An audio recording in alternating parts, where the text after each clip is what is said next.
School जाने वाले बच्चों की माँ की ना सबसे बड़ी चिंता ये है कि सुबह-सुबह क्या बनाएँ? मतलब रात को ही डिसाइड करके रखना पड़ता है कि सुबह क्या बनाएँ।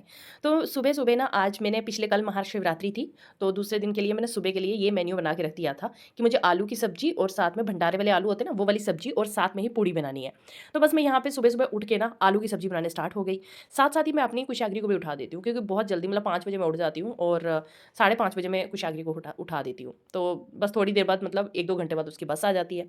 तो इसीलिए मुझे जल्दी-जल्दी सारा कुछ सुबह मैनेज करना पड़ता है। यहाँ आलू की सब्ज़ी मैंने बनाई है ऐसे जो भंडारे वाली आती है ना रस रस वाली से तरी-तरी वाली, वैसे वाली भंडारे वाली सब्ज़ी बना दी आलू की और इसके साथ-साथ मैंने बनानी है पूड़ी। पतिदेव भी सुबह-सुबह ऑफ़िस जाते हैं तो पतिदेव बोलने लगे कि मैं पहले नहा लेता हूँ। मैंने कहा नहीं पहले मैं नहा लेती हूँ। बोलते नहीं मैं पहले नहाऊँगा तब तक आप सब्ज़ी बना लो। तो फिर मैं सब्ज़ी बनाने लग पड़ी और वो नहाने चले गए क्योंकि उनको भी ऑफ़िस जाना, उनको भी लेट हो रहा होता है, दोनों साथ-साथ में ही जाते हैं।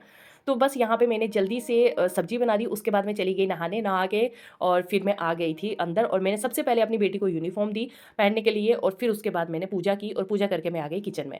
अब मैं पूड़ी बनाने स्टार्ट हो गई और इतना लेट हो जाता है, ऐसा लगता है कि कितना जल्दी-जल्दी काम करें सुबह हम कि हमारा काम सारा फिनिश हो जाए। मैं ट्राई करती हूँ कि मेरे मैक्सिमम काम फिनिश हो जाए। तो उससे ना पता है क्या होता है, अगर सब लोग खा के अच्छे से खुश घर से जाते हैं ना, तो पीछे जब मैं खाना खाती हूँ ना, बड़ी खुश रहती हूँ पूरा दिन। जब तक वो आते नहीं है, तब तक मैं बहुत खुश रहती हूँ। और अगर बिना खाए कोई चला जाए या फिर कोई सैड होके जाए, तो ना ऐसे मन दुखी रहता है जब तक वो वापस नहीं आते हैं।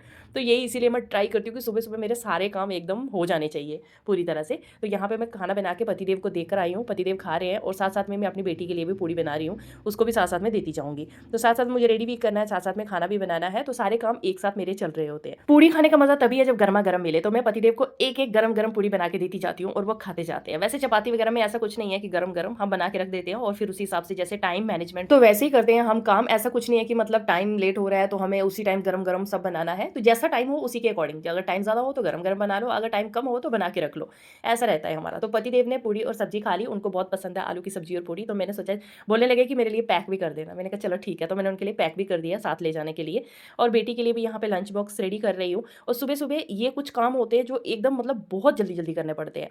बस उनके लिए भी खाना मैंने लंच पैक कर दिया, बेटी के लिए भी लंच पैक कर दिया और दोनों को मतलब पूरी तरह से खिला-पिला के अब मेरा मन इतना खुश हो जाता है ना कि भई अच्छे से मैंने अपना काम सारा फिनिश कर दिया। मैं सच्ची बता रही हूँ, अगर मतलब ये सब काम मैं एकदम परफेक्ट नहीं कर पाती हूँ ना, जैसे मतलब सुबह नहाना पूरा एज़ अ रूटीन अगर मैं नहीं कर पाऊँ ना, तो मेरा पूरा दिन बर्बाद हो जाता है। ऐसी अजीब-सी ना रहता है मन में कि भई मैंने वो भी काम आज अच्छे से नहीं किया। चाहे एक ही काम अच्छे से नहीं हुआ होगा ना, तब भी लगेगा कि भई वो काम रह गया, वो काम रह गया। तो अगर सुबह से लेके दिन तक पूरा एकदम एग्ज़ैक्ट टाइम टेबल के हिसाब से सब चलता रहेगा ना, तो बहुत अच्छा लगता है। तो यहाँ पे मैंने कुशाग्री को रेडी कर दिया है, अब उनकी चोटियाँ बना रही हूँ, तो मैं ट्राई करती हूँ उनकी चोटियों में कुछ डिफरेंट-डिफरेंट डिज़ाइन बनाती रहूँ। बीच-बीच में जब मेरा टाइम थोड़ा ज़्यादा होता है, तो मैं बना लेती हूँ, जब कम होता है, तब मैं सिंपल पोनी बना देती हूँ। तो इस तरह से करके मैं उनको रेडी कर देती हूँ जल्दी-जल्दी से।